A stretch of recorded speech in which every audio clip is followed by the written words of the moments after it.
several bands. Jerome, thank you for sitting down with us, dude. Hell yeah. Thank you for having me. Yes, man. Hell yeah. I was like, damn, what band should I go introduce on? So yeah, man. You got, because how many different bands you play in? Currently, I'm in 4 bands. Sheesh. 3 of which are active and played live. One of which is like a studio project that has released two EPs. Mm-hmm. Oh, yeah. Shouts out to Jamal because he gave us the list. So we have Yakuza. We have what? We have Hate Monger and Contrition. Contrition, damn it. Okay, Contrition. Hell yeah, man. So, yeah, tell us how, like, your origins maybe. Like, let's start there, dude. Like, where do you come from? Well, I always make this clear, especially being from Chicago land. Skirt. I'm from Evanston. Okay. Born and raised there. That's where like most of my family's from. Mm-hmm. And like as a kid, I was introduced to like a lot of heavier music, the grunge scene, and a lot of things that were on like Headbangers Ball. True. Sick. Oh my god. I was gonna say how was you getting up on songs? But yeah, that Headbangers Ball used to go hard. For real. My babysitter back in the day, like when I was like 3 years old, would always have me on Saturday nights, and Saturday nights is when Headbangers Ball was on. So. Yo, I could say that probably what put me on too. That I think about it, like I remember watching that shit when I was like 7. Yeah. Wow. Oh, yeah. I definitely remember watching that shit. It went for a good run there, but that was like, the MTV generation, like having the cable. Do you remember when they had MTV X? Oh, yeah. I fucked with MTV X. What was that, like a derivative of MTV2 or something? Yeah, yeah. It was just all videos, all metal videos. Oh, yeah. It didn't last long, right? Oh no, but I remember my boy Jerome, Shaw Composure Squad. His mama had got a new cable. They get that new cable box. He was like, bro, they got MTV X. We used to go over there and watch like Korn before we got on the bus and shit. Oh yeah, true. A lot of those bands, kind of played an effect going into just how extreme I got in the metal. So I moved out to like the northwest suburbs when I was maybe like 10. Which one? 10, 11. Hoffman Estates. That's where I went to high school. That's where I went to high school. Oh, shit. Oh, my gosh. Holy shit. Okay. But living out there, I just kind of in my solitude and like away from everything, I, found places and found metal and like read publications and was really all into it. And it just got more extreme. And then places like Record Breakers started carrying stuff that I wanted to hear, like Dark Throne and Dying Fetus and hell yeah, a whole lot more of brutal bands you wouldn't necessarily think you'd hear on MTV, but a few years later when they brought Headbangers Ball back, that was what was going on. I was like, they putting a Whitechapel on?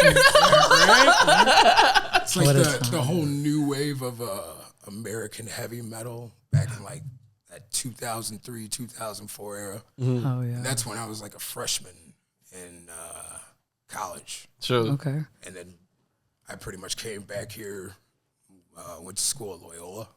Okay. Loyola University, Chicago. Go Ramblers. Period. Yep. Do you play an instrument? I play several instruments. Okay. And, the origin of that would be back from when I was in Evanston. Everybody started out with recording, choir. Yeah. My folks had me going to church. Definitely had to sing in the choir. Sure. Mm-hmm. Shout out to Second Baptist Church on the North Shore. Very important institution. There you go.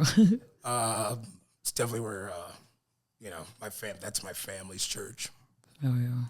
But where were we there? Just instruments. Playing guitar. I play guitar, play bass, and I'm a vocalist.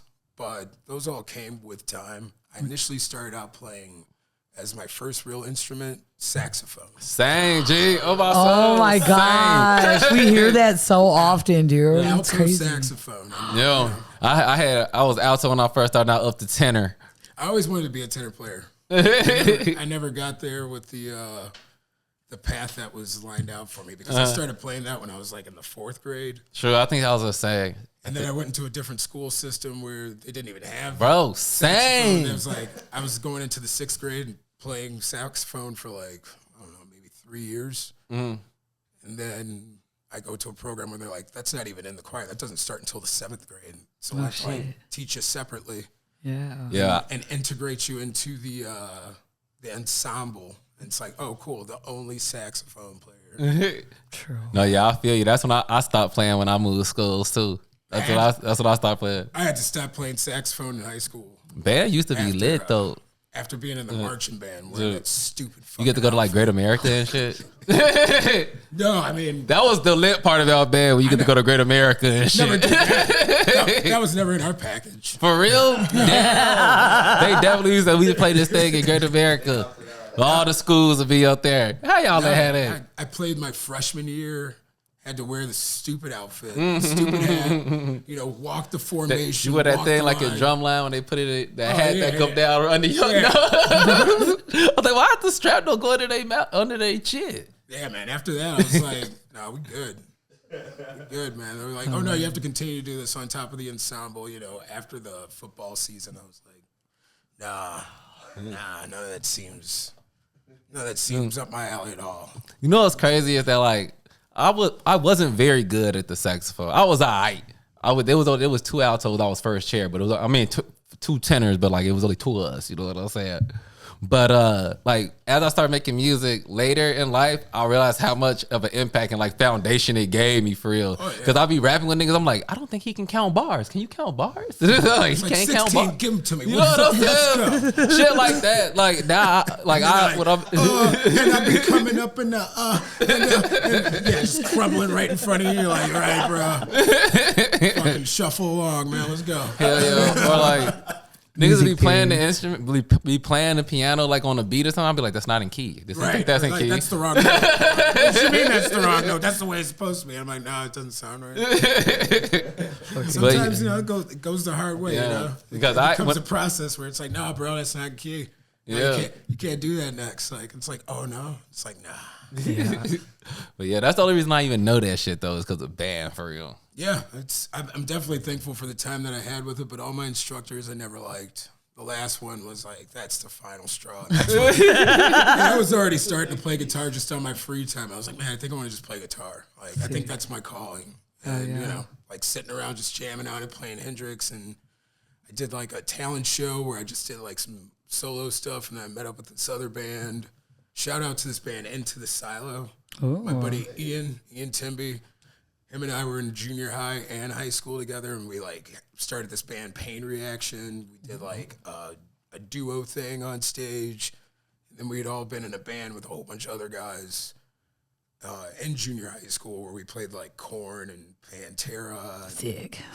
Yeah, it was pretty rad. Everybody in the crowd went nuts. They're like, what's going on? We did a medley. We were like, we have this much time, just like listen to Oh my gosh, that's lit. And go into that song. Yeah, that's awesome. Very cool. What was your first, if you can remember, what's like the first band you were in? Well, when you like really felt like you were really doing this music shit, like what was that first band?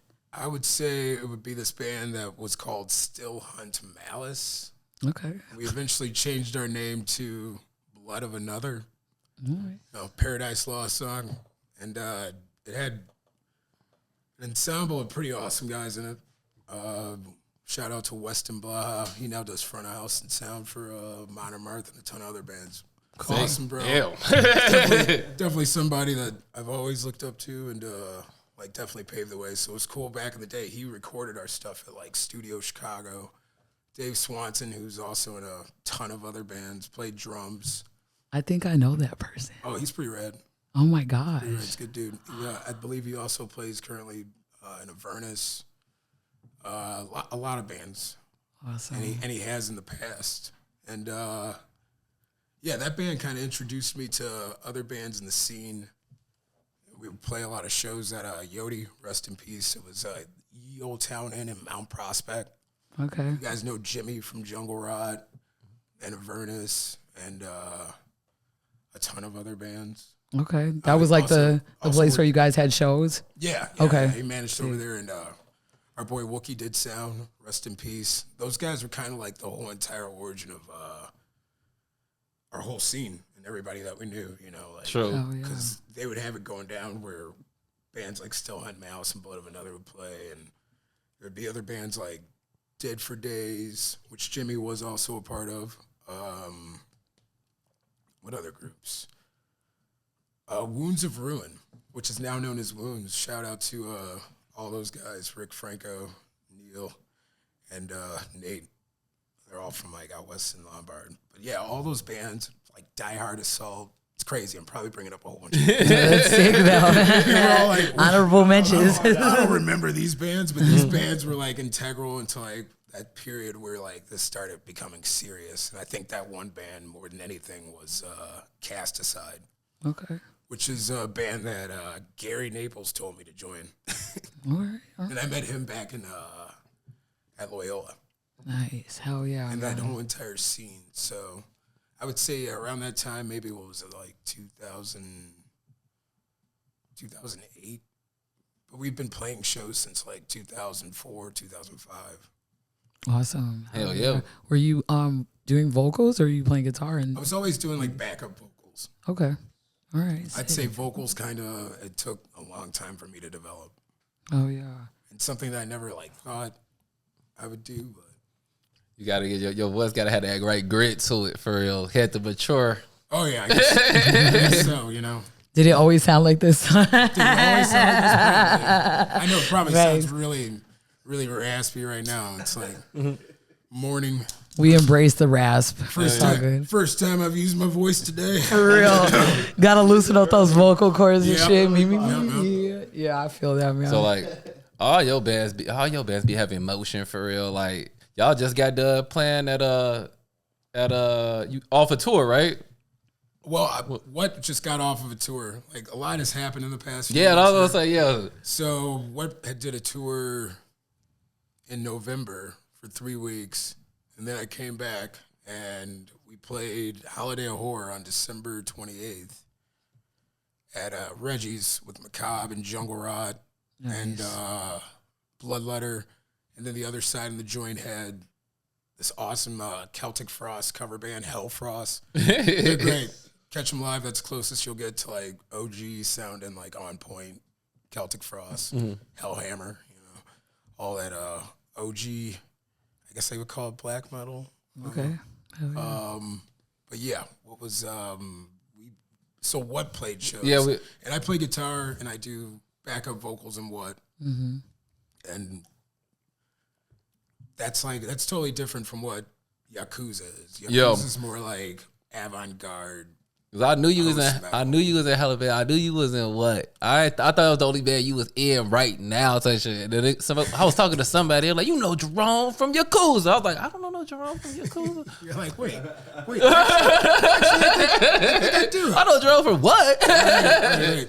So I have multiple projects, you know, that I guess just kind of took off. I learned to stop saying no. Serious. And I don't know if you want me to segue over to this or keep on point, but I guess when it really got serious is when I was offered to play bass for a band called Cobalt. Okay. And I'd known Cobalt just from being in the scene and living with a guy named Charlie Fell, who also played in Lord Mantis. Lord Mantis is the shit. It's definitely like a real influential band. And this, like, you know, I moved over to Humboldt Park, you know, in like 2010-ish, I would say. Okay. Mainly because that's where it was going down. I was like, oh, man, we got to get our bands into shows at Double Door, which we did play. Hell yeah. You know, we had to get our bands. had to get our bands hooked up, like I got to know who these guys in fucking India. And Yakuza's always been a huge influence. So, like, before I was even in Yakuza, I was a huge fan, and they played a lot of effect to me moving to this area and wanting to be a part of it and wanting to work at Flatiron and wanting to be in the industry. R.I.P. to Flatiron, too. Damn. All those guys, like, and I did end up working there. You know? I did end up, like, I was security. I always wanted to be a bartender. Oh, that's a curious part going crazy outside that bitch. It was a different time. Yeah, every time you be outside, niggas like, Salt Bucks. That was the number one spot niggas trying to sell me bud at in front of Flatiron. What a fucking time. If you know, you know. If you know, you know. I remember one time I was with my homie, and we bought a little dub. Had like to be like a dub or something. And like we had a homie that had a rooftop right over there by Flatiron. So we go out there, we pull the bud out. It's the smallest nut.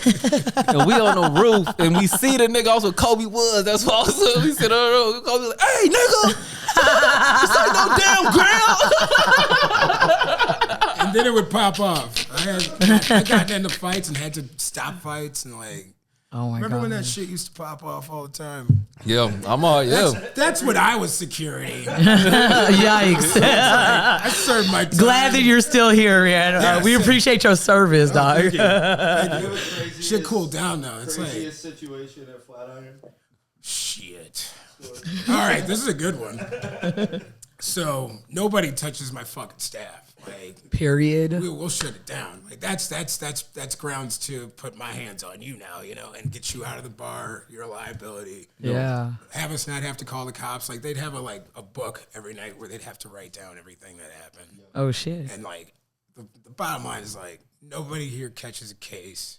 Get it outside. Get it off the fucking camera. Like, Yeah. you know, like be aware and take care of your staff. Yeah. So it's the end of the night, and I probably jinxed it by saying, "Man, you know, it's a really good night." On my soul. Yeah, you know, it's gonna be great. Let's go ahead and shut this down.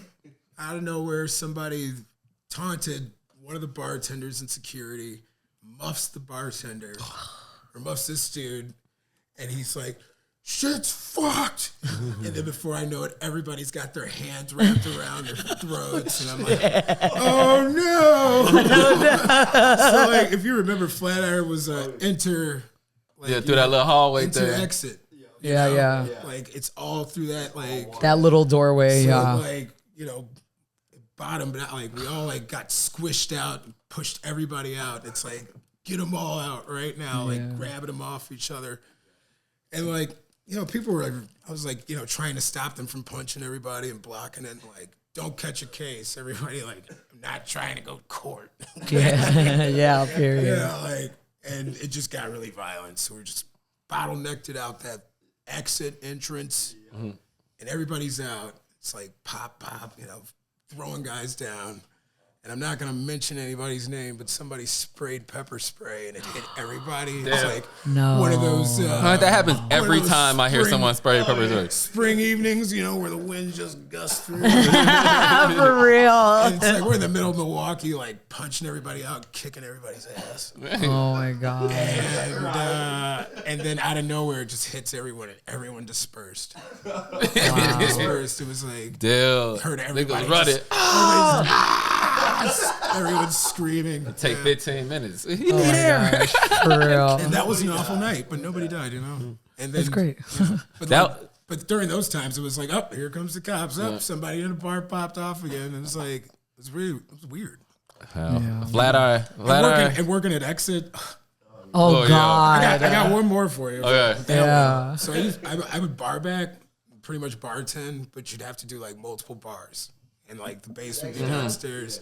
Yeah. And you'd have to go and take care of your two bartenders that were at the main bar on the first floor, and then go up to the second floor. So you had like industrial night with like Nick Scum from Dope on the other floor, and Rodney from Chicago Metal Factory doing metal night. It was like a Sunday night, which would usually be the only night I ever go to Exit because that's when there's like metal playing. You know? Yeah. It's like a lot of times that's like where people would come with demos and flyers and be like, yo, come to my show, and you know, hey, yo, listen to my shit, and you know, oh, you're into this too. And it's like there was a little bit more, you know, extreme. Get bands to come in. Yeah. Everybody's like getting real fucked up, pushing it until 4 a.m., you know, Hell or yeah. plus. So yeah, but I was there and I was bar back and I was going up down the stairs and covering one of these bartenders that was smoking at the time. And she comes up, she's all scantily clad, it's got these bumps on her. Jerome, you gotta go downstairs. It's insane. And I'm like, great. Here he comes. There we go. Get back here behind the bar. And I go downstairs. Lights are flashing. One of the bartenders is ringing a bell. Get out. This huge guy's eyes like gush with blood. Damn. Security's not doing shit. This little guy's all like, who else wants some? And I was like, I come downstairs and I'm like, You shut the fuck up. You guys gotta go. That shit didn't happen here. Get the fuck out of here. Yeah. Security. What the fuck are you doing? For real. Like, get it together. Right? And then the guy hits him. It's like, all right, you gotta go. And then all the guys that are there, like, I think one guy was a wrestler, fucking came through and he's like, oh, we're gonna fuck that guy up. And I'll go around the corner after here to off the camera and fucking destroy this guy. I'm like, see, street justice, things just have a way of balancing themselves up. Universe.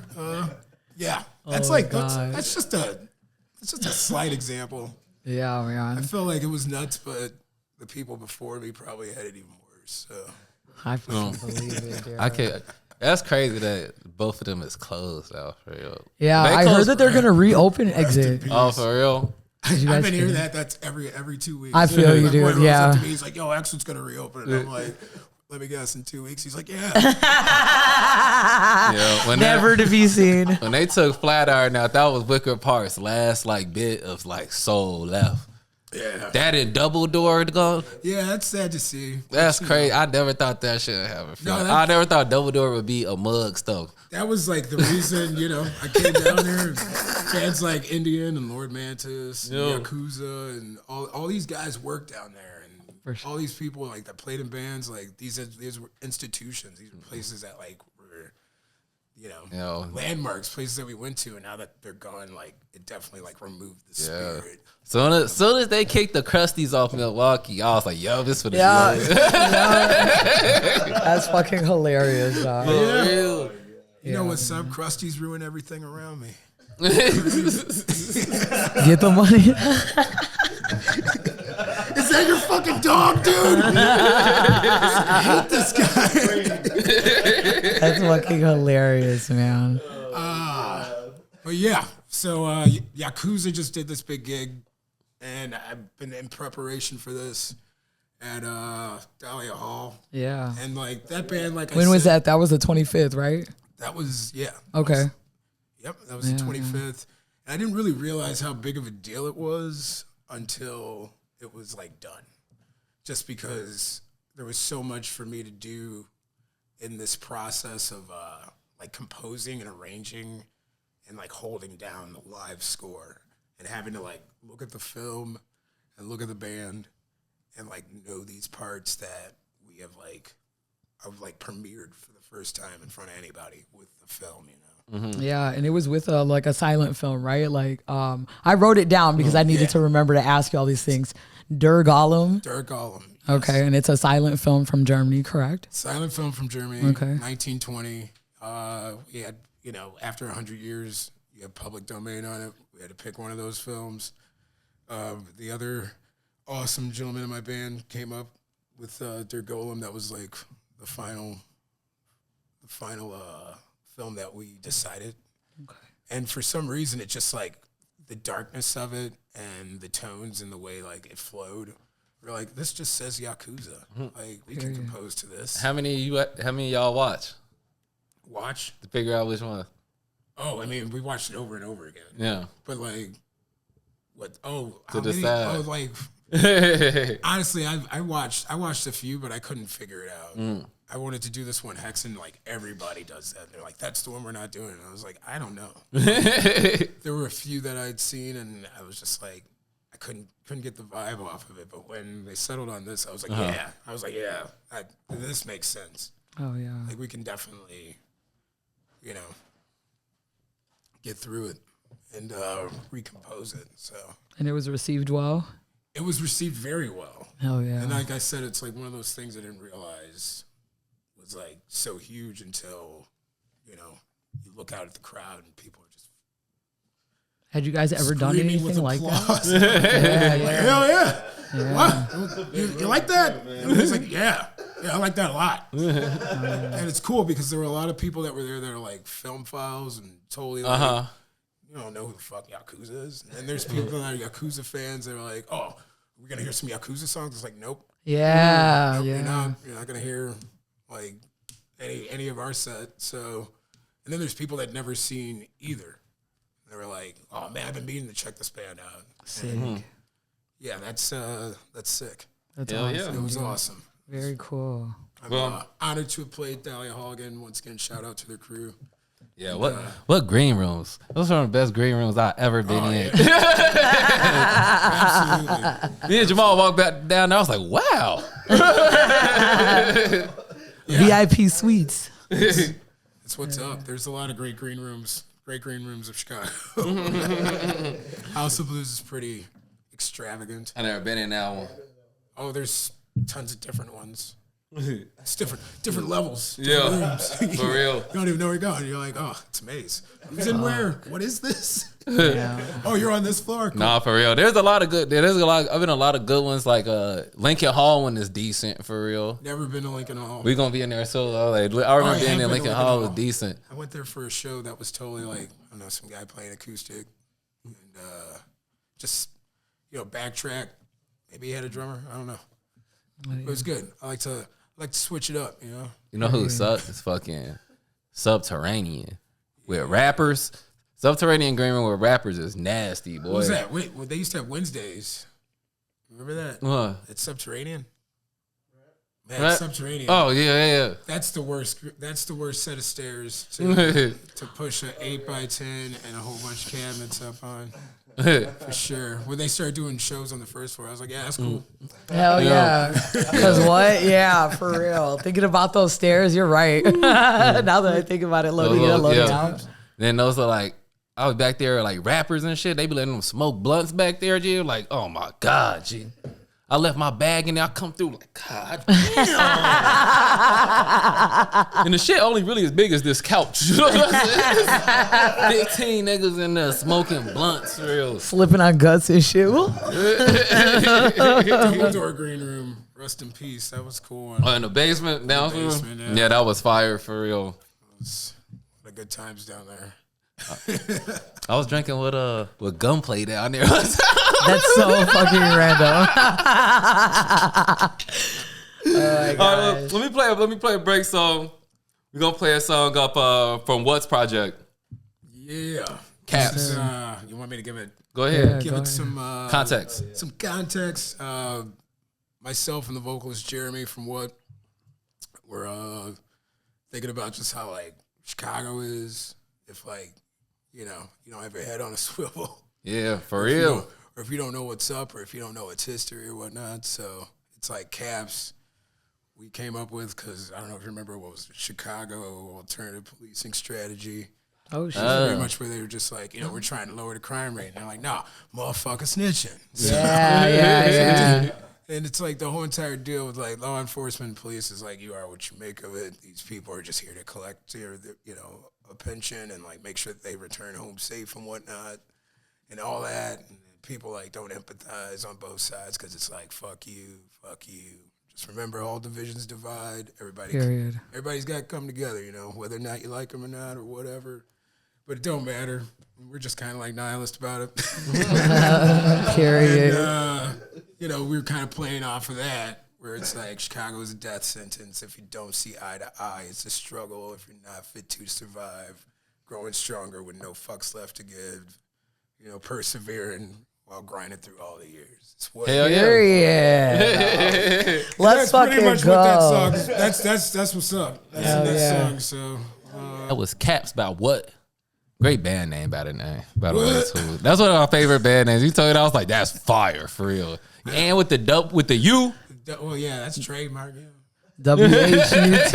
Is there an exclamation mark? Is there a question mark? Question mark. Question mark. Okay. What? What? WHUT question mark. You remember? I was thinking about why I like it so much, but it's like what the Rock used to do. Remember he used to do that shit today? Goes, what? Stone Cold. No, Stone Cold used to do it. Yeah, that was Stone Cold used to do it. That's I want one of them Stone Cold shirts. I was what? all like, what's the deal with what? Like, come on, give me the origin. They're like, oh, Stone Cold. And I was like, oh, it makes you even more badass. So I'm proud. Yo, all that's right, what cool. I used to love when he did that to niggas. What? Niggas just be talking. What? What? I'm going down the Cracker Barrel. What? I'm ordering me a pork chop. What? Come down, whip your candy ass. What? Yeah, that was fire. Yeah, because he would do it. He would do it like that too. It had two functions for real. Like, Oh yeah. Yeah, he'll say what he finna do. What? And as soon as your ass, crowd too, yeah, what? Yeah. Out the crowd, they're like, "What's up, Cleveland? Can I get a what?" What? They're like, "What?" Every time you say, "Come outside and whoop your ass," what? Let crowd go, what? Niggas start talking. What? What's up? Can't even get a word in. Oh my God! By the way, me and Jamal at Beats and Brawl 2, February 8th at Lincoln Hall. Pull up, yeah. You should pull up if you want for real. Absolutely. Want some wrestling for real. I never been to a live wrestling event.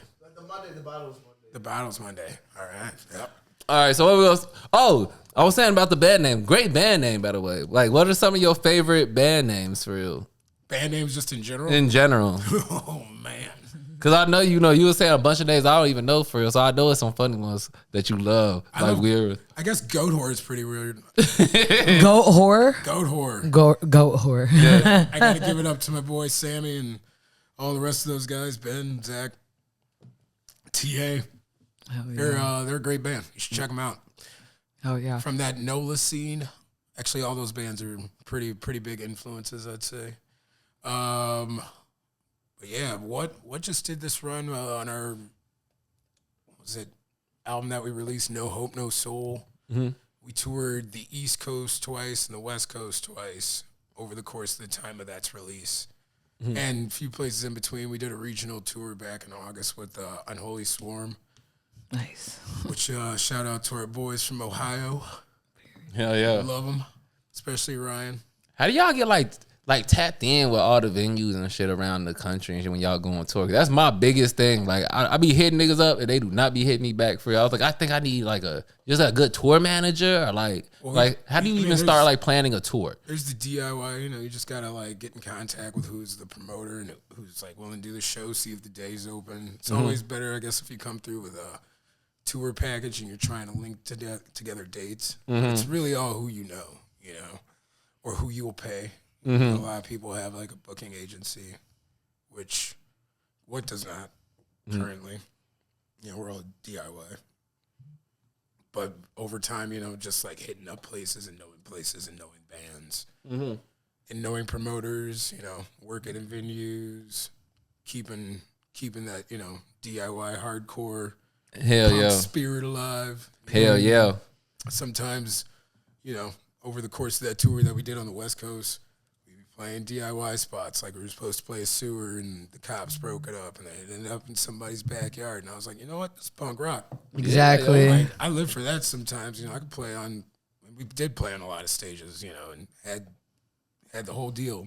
But some of the ones we had to fill in, that's what you got to do. Hell yeah. And that turned out to be one of the best shows with the most kids going absolutely nuts. It's always like that. It was real. The rescheduled show is always, the venue change show is always the fire show for real. That was like in San Diego, so, I was really feeling those Black Flag vibes, It's like, that's what all those bands used to do, It's like, who like, who's the promoter for this? Where are you trying to have this show? Can we work it out this date? Fuck yeah. So why do you think you gravitated more toward metal than like punk and like hardcore and shit? I don't know. I would say like I just always had a affinity for something that was like just a little bit more hard and would like not be so, I like, I hear pop songs and I hear the pop, formula, and that's like, it's boring to me. And after a while you start hearing those things, you're like, yeah, that's a hit, because it's done, it's formulaic. Yeah. It's very, people don't even realize that that's what it is, but like metal is always like outside of that box. It's like, oh, I'm using that time signature. Oh, I'm doing that. Oh, that tone's really heavy. And, a lot of the, like Rage Against the Machine, I got to give a shout out to. Always. As a kid, like pretty much got me involved in knowing about politics and things like that. When you're an idealist young child, like, seeing stuff like that and being all like, oh, the reality that's being fed isn't what it is and all that. That was interesting, seeing the video for that and hearing that like influence. But, that kind of put me down the road of learning a lot more. Hell yeah. I have a degree in political science. Oh, for real? Oh, shit. Yeah. Period. And criminology. Okay.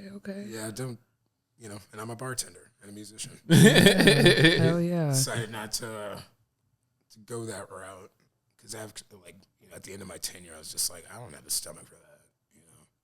No, I feel you for real. I real. don't want to do that. It's like I know what comes with that. So no, hell yeah, dude. Because I always tell motherfuckers like when metal come on, it make you want you could nod your head like this. I feel like metal has the metal come on. It's lyrically like on another level.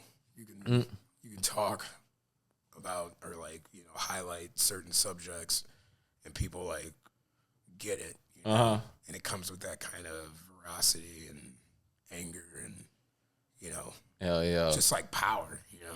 Hell yeah, that's actually a good way of putting it. Like power for real. Yeah, it's like give me something with some more power, like a little bit more heavier.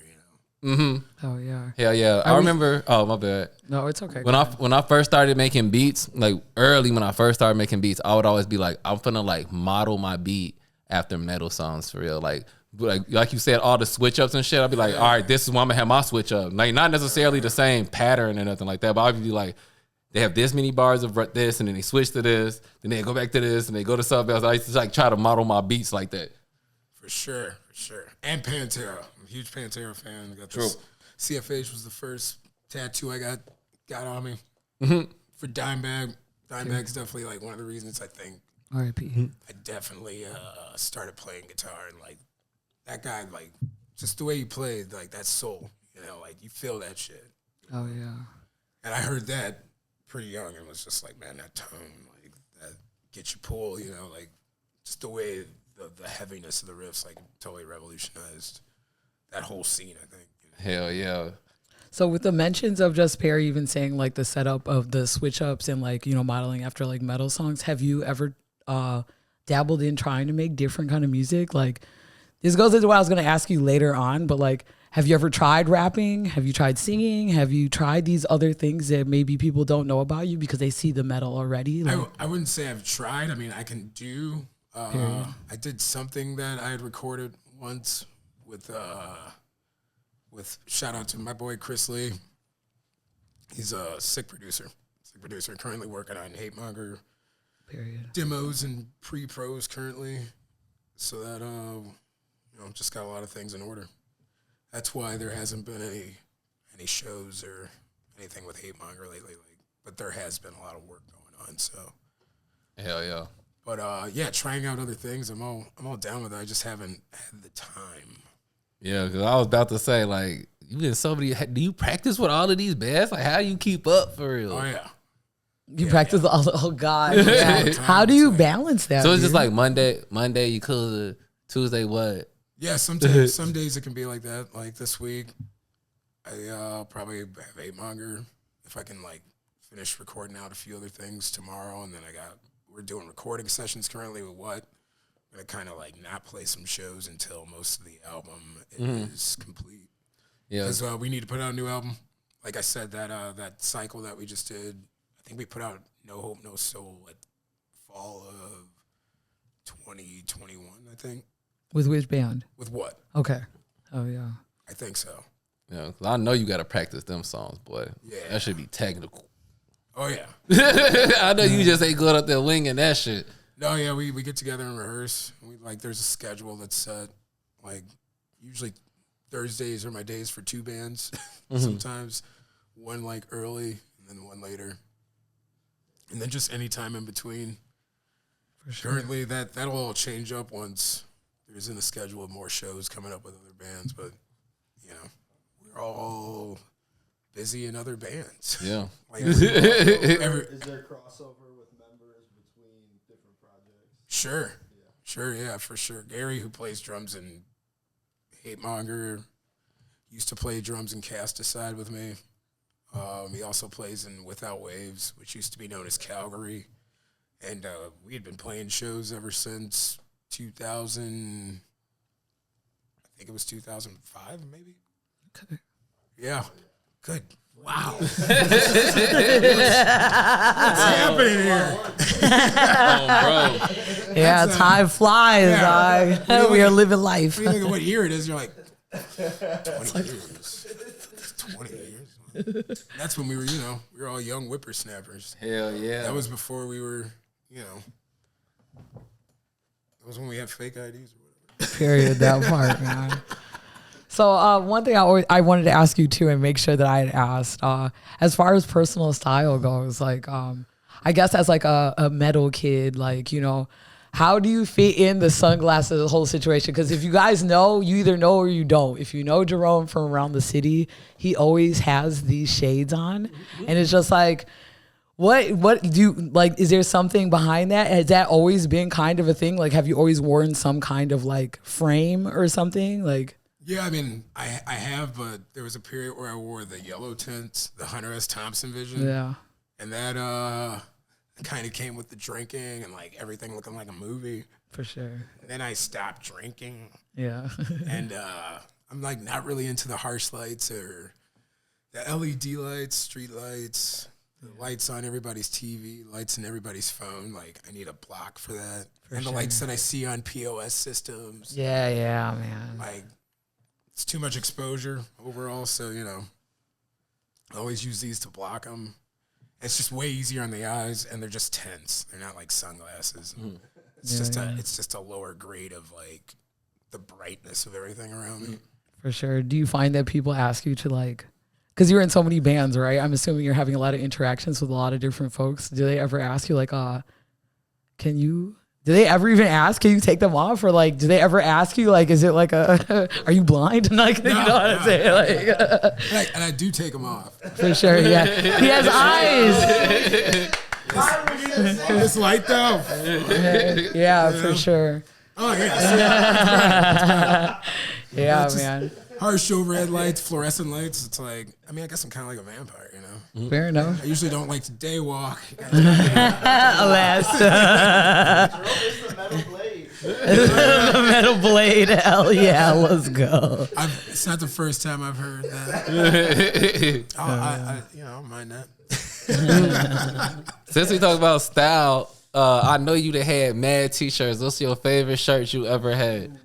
Oh man, my favorite shirt I've ever had. I don't know. I love this one. I wear this one a lot. What band is it? This is Dismember. Dismember fucks. Okay, period. It's their second EP, Pieces. You should definitely listen to it, blast it. It's probably one of the best EPs ever produced, in my humble opinion. For sure. But yeah, I mean, I got a lot. It's just like supporting the scene, going to a show.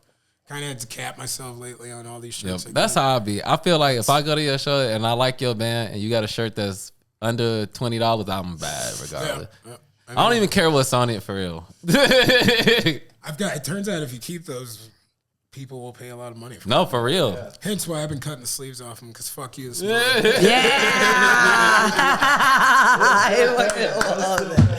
Yes, that's fucking awesome. That's fire. Dude. That's punk. That's very punk. It's very punk, extremely. It's definitely, like, it's weird. I didn't realize how much punk had influenced me throughout my whole youth, if you will. Like, I didn't discern through what was like punk or considered hardcore or what was metal.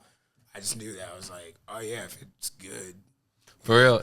I didn't start noticing until I was older too, for real. Yeah, it's like, you know, I'd hear Biohazard, Sick of It All, and Obituary, and Morbid Angel, and Napalm Death, and then everybody's like, oh, these are all like subcategories. I was like, no, these are all bands that are like, just, they're heavy. They're hard. Yeah, dude. They pick it up, like, it's like, or like Brutal Truth, and gotta give it up to Macabre. Yeah, Macabre. Period. I guess, yeah, some of these tattoos here, like, I don't know why I ended up doing it, but I guess they were all, like, influential. There's a Jeff Hanneman tribute here, Slayer tattoo. Period. Yeah, you got some sick ink. I'm just now peeping. Though. Indian, a band from Chicago, Bill Bumgardner, rest in peace. Love you, brother. And everybody in that band, Ronnie, Will, fucking Dylan. Love you guys. Black Sabbath. Period. Yeah, Reggie's. Hell yeah. Black Flag, because what's played Rise Above so many times, like, it's got to be right there. Amazing. And this is not a good place to get a Black Flag. Just so you know. It seems like it's a little short banger, but it's not. It's awful. You gotta feel that shit in. Cobb, who I also sometimes tour manage and help out do merch or whatever. Sick. Whatever with them. You know, they're kind of like. You've designed some of their merch? No. Okay. That's all Rodney. Give it up to Rodney, Chicago Metal Factory. Have you done any of that? What, designing things? Yeah. I'll just give ideas to designers. Okay. I veered away from like doing the art. I used to be a very good artist, but then I just lost touch with it. I guess I like focus more into my musical artistry, if Understood. you will. Yeah. Oh yeah. But yeah, it's where were we? We're going at that. I got another one here. Yeah, Pantera. Heck yeah. On my leg, I got the What Demon Head. This thing.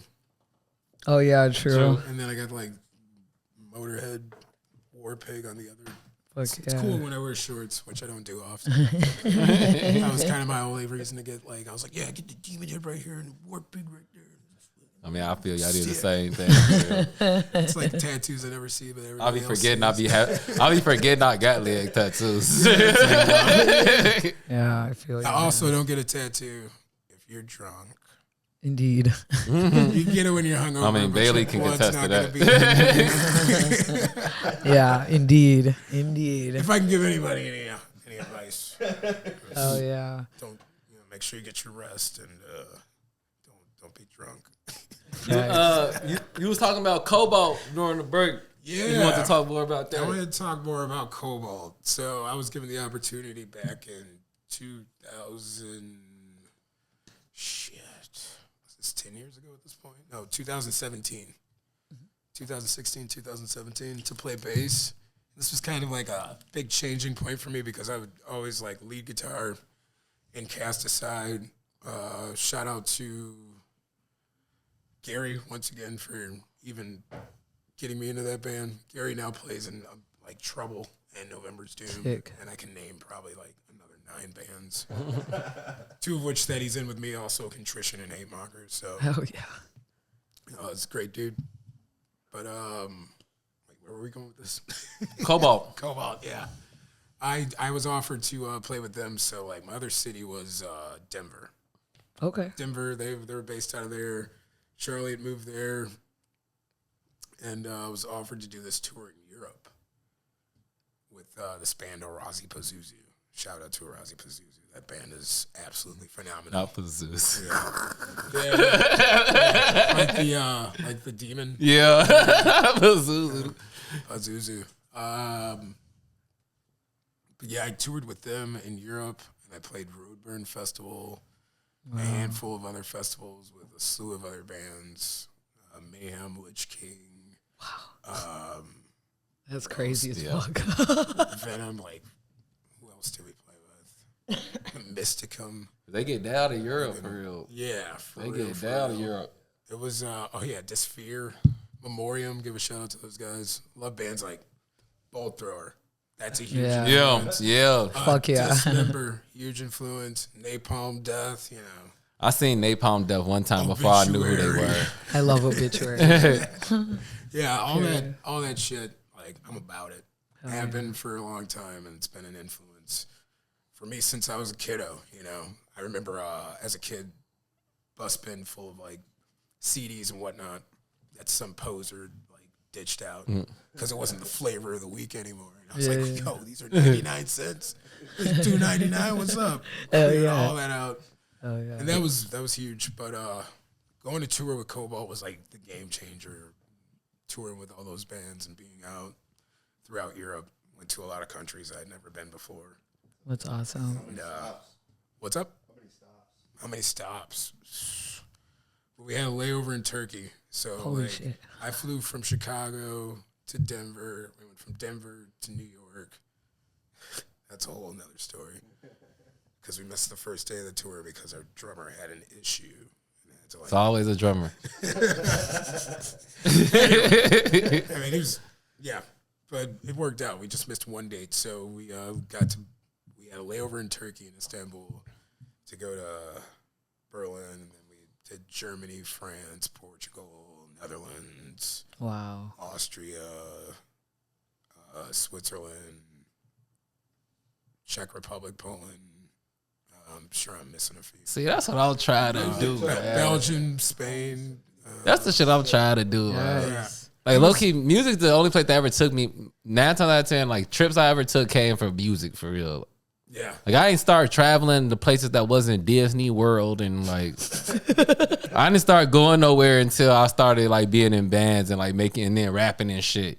I had a point where we was traveling a lot for real. That's what's up. I mean, I do love traveling. I love going places. I love seeing homies across the world. Especially like when they come here to Chicago, I'm always like, yo, show you like what's up real in Chicago. Mm-hmm. You know? Yeah, man. Always like give them a taste of the best of Chicago. I always feel like Because when I roll up to their town, it's like, give me the best of this. I've never been here. yeah. They always told me to come. What's going on? You know, I'm always about it. You know. Fuck yeah. So, do any of your bands have any shows coming up that you can mention that are coming up in the near future? Currently, no. Okay. No, but there'll be some announcements coming. Yeah, I feel you gotta take a break for real. It's not even a break. We're going right, and I'm continuing to writing right now with Hate Monger. Sick. Pretty much, I'm about ready to start getting into the post-production process and recording everything out, and rolling it out. Hell yeah. Because our first EP, The Vile Maxim, that was just a taste, something that like sprung up through the pandemic. For sure. That's when I really stepped up and was able to be like, all right, can I do vocals and guitar? Hell yeah. And I did. Yeah, do that shit. I was telling Jamal the other day, I was like, every new thing we make, it should be some new challenge that I'm trying to figure out for real. I probably took on too many bands though during the down period when things started going back. That's into, the day of the episode I took on too many bands. Yeah, when like things started speeding up again, I was like, oh, now I have no time for anything. Yeah. But idle hands are the devil's playground. The devil loves to play. Yeah, that's the name of the episode. So one thing I did want to say before we end up like leaving here, it's something that I just want to try out as like a presumptive question, like as a segment that's like kind of a rapid fire question thing. Like you give me the shortest answer, but like maybe presumptive questions that people might think about, especially being black and being in the metal scene. Word. So just like the shortest answer, and these are not how I feel, but just like, and no pressure, dude, because it's not going to be anything crazy. It's going to be something you've probably heard people ask about you or like just presuming things. But one is, how did you get into metal? Because it's not really a black thing. Is it, or is it not? Oh, I would say it is. Period. Yeah, for sure. Okay. And Want me to then, elaborate? no, that's literally fine. As long as you can say it is or it isn't, because that's a presumptive thing. Like, do black people belong in metal, or, you know what I mean? Some of the bands that you mentioned, they don't have black members. You know what I'm saying? So it's just like, I can mention some that do have black go ahead. Living Color, what's up? Yeah. Okay, period. I mean, Yeah. I'm just saying as a presumptive thing. Yeah. People don't think about that. They think of, Animals as leaders. Facts. That's what's up. I feel like the first time I seen black people, all black kids was metal for real. Right? I'm just No. I'm just Yeah. saying in general for real. I feel like it was. That was the first time I ever seen it for real. Yeah. Yeah, growing up. And then another presumptive question, because again, it's the assumption that black people aren't in these scenes. Do you listen to other types of quote unquote black music? Yeah. So, like, what would you? What would I say? Like, I don't know. Listen, I'm gonna just shoot them off. Roy Ayers, Period. That's pretty much- Exactly. Yeah. Period. Anita Baker, you know what I'm saying? Yes. Okay. Period. Yeah. Exactly. Exactly. Everything. I listen to everything. Okay, for sure. And then, are you into metal because you didn't relate to other black kids? And I say that as just your origins. So you're talking about where you grew up, Evanston. We all know what it's like being a black alt kid, like just kind of being different and against the grain, what the typical black kid would be. So like, do you relate with that kind of, or just kind of like doing your own thing, kind of being a misfit because you knew you weren't like other black kids? I think more of the latter. I mean, not even so much a misfit. It's like, oh yeah, this is what I listen to. This is what I like. Growing up, I grew up with black kids, and then when I fucking got moved out to Hoffman Estates, Yeah. I didn't have a lot of black kids. Period. On my soul, dude. It's weird growing up out there at that time, and then coming from Evanston, where it was very multicultural, and I grew up, with For all sure. that. And then moving back to the city, it's like it's always been like everyone never considered things like I see the socioeconomic and like everyone's perception. Like what I've learned over time is like fuck everyone and their perception. Like, For real. Period. On my soul. You need to focus on you. You do you. Like don't feel like you need to fit into somebody's mold. I've just always been like independent, you know, an anomaly, if you will. Like, Period. just be like, I flow with it all, you know. Everyone's everyone, you know. Yeah. Hell yeah. And everybody should be at, you know. Oh yeah. Try to like be on that, you know. That's why I be holding my finger up, bro. Emitting that positive energy, just like be cool with everybody. On my soul. Don't be a fucking dick. On bro. And that's literally perfect. Like that's all I needed, bro. You know what I'm saying? If these are like the top, you know, those light questions are stupid for people to assume, but you know, this is the place. This is the table where we want to hear it from you directly because you know people know who you are and stuff. But like if these are things that they're assuming about you, let's clear the air. So Hell yeah. Well, shit, we got anything else? I think I that's like it. that little segment. You should Yeah, prepare, man. You should prepare that every time. I like Yeah. that. Thank you so much, Jerome, for For coming real. over, bro. Keeping it For real. real. Yeah. Yes. You guys are the